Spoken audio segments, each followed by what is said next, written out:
Well, greetings everyone. Welcome back to my channel. Today is Michael Commutes. I've been thinking a little bit about time specifically and how much time we have in this world altogether, thanks to a podcast that I listen to called Search Engine. So when I'm in my car, I'm usually either thinking about ideas, listening to podcasts, or listening to music, but this tends to be kind of the place where, as a dad of four and someone who works, a 40-hour week job, where my most creative ideas come from. And after listening to this particular podcast by Search Engine about what happens to cemeteries when they go out of business, which is super fascinating, and I'll put a link below to listen to that podcast episode, it had me thinking about mortality. And mortality is not something that I avoid thinking about, partially because, I think as I get older, it's something that, unfortunately, you have to consider. Plus, I've lost several family members. Several loved ones are no longer with us. They've reposed. And also, and I don't talk about this very often, but as being someone who is an ordained minister, death is something that we think about and what lies beyond for death. Personally, and this is as far as I'll go into this for now, but I'll save it for another video.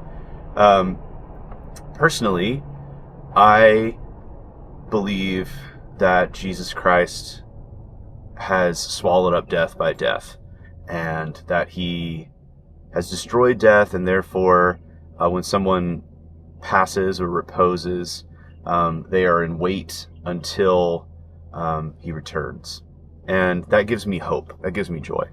But I'll leave that there. Again, I don't want to isolate anyone or make this a overtly spiritual conversation on this YouTube channel, but I do want to think about my time and how I use my time. And I think as a photographer, as a dad, as someone who does social media and marketing for a living, and has a commute and has children, time is super important to me.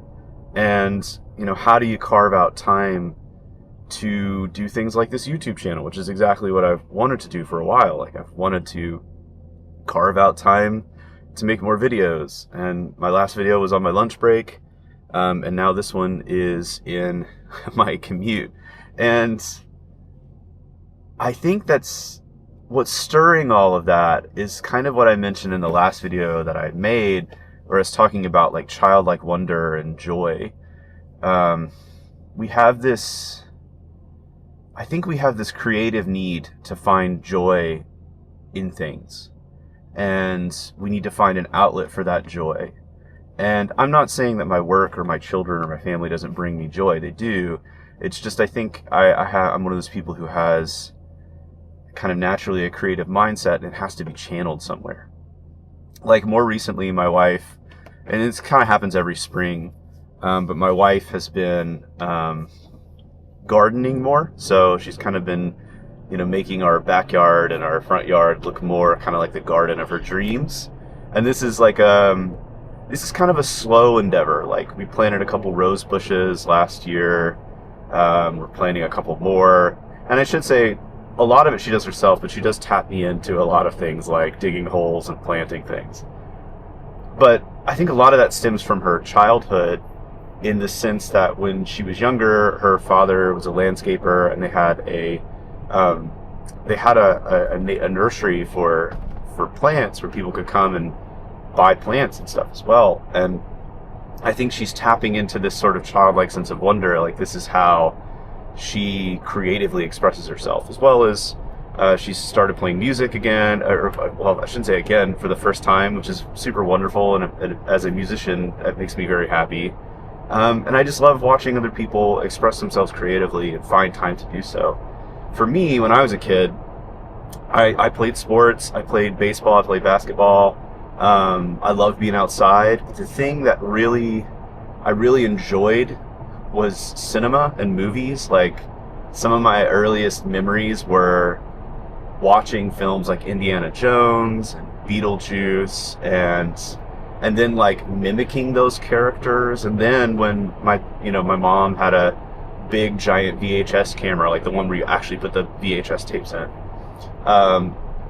I would get a hold of that and I would just go out and like film random things, with this sort of blissful sense of wonder.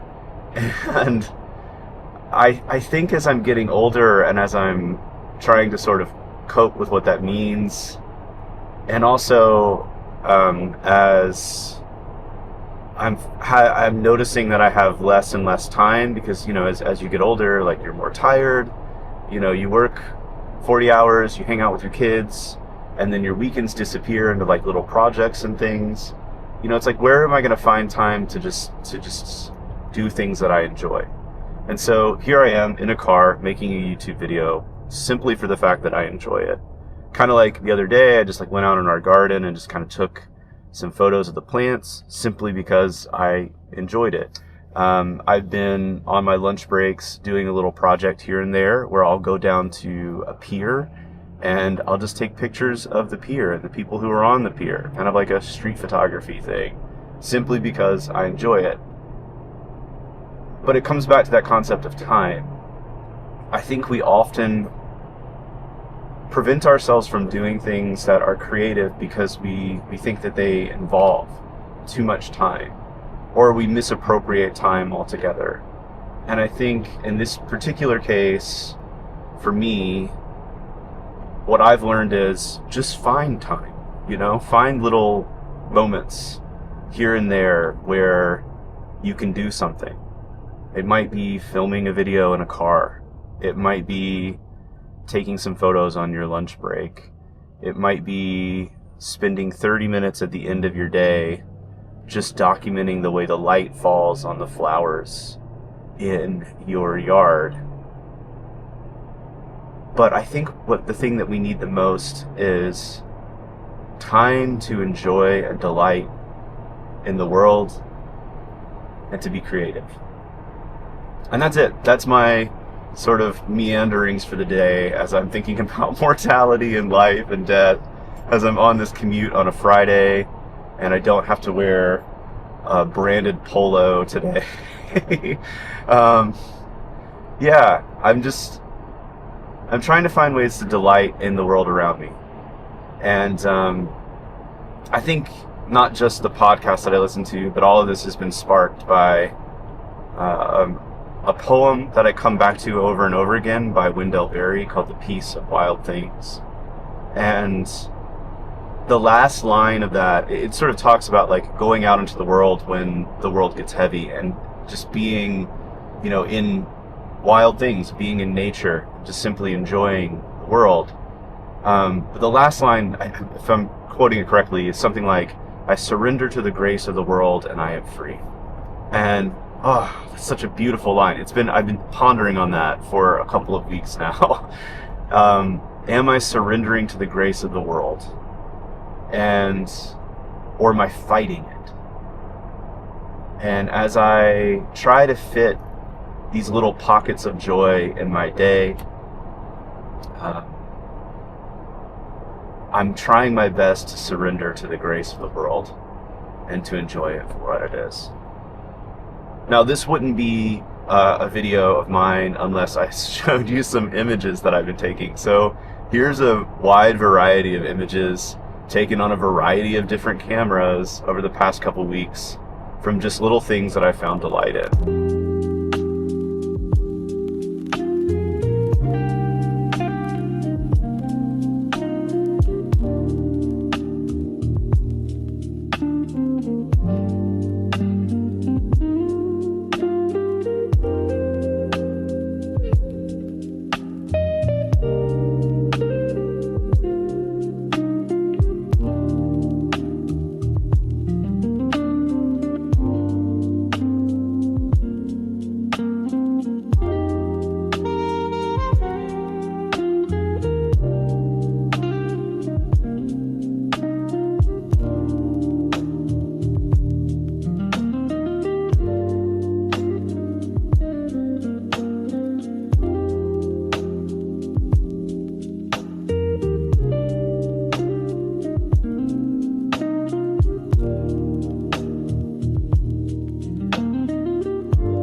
Thanks for tuning into this video. If you enjoyed it, give me a like, a subscribe. Let me know your thoughts. Where do you find pockets of joy? How do you manage your time? Are you someone who works full-time and still finds creative outlets? Are you a creative who gets paid to do your endeavors? If so, how do you find time for your own work and not just the work that you're being commissioned for? I love when you guys leave me comments and conversations start, so please feel free to leave as many as possible below. And yeah, until next time, go in peace.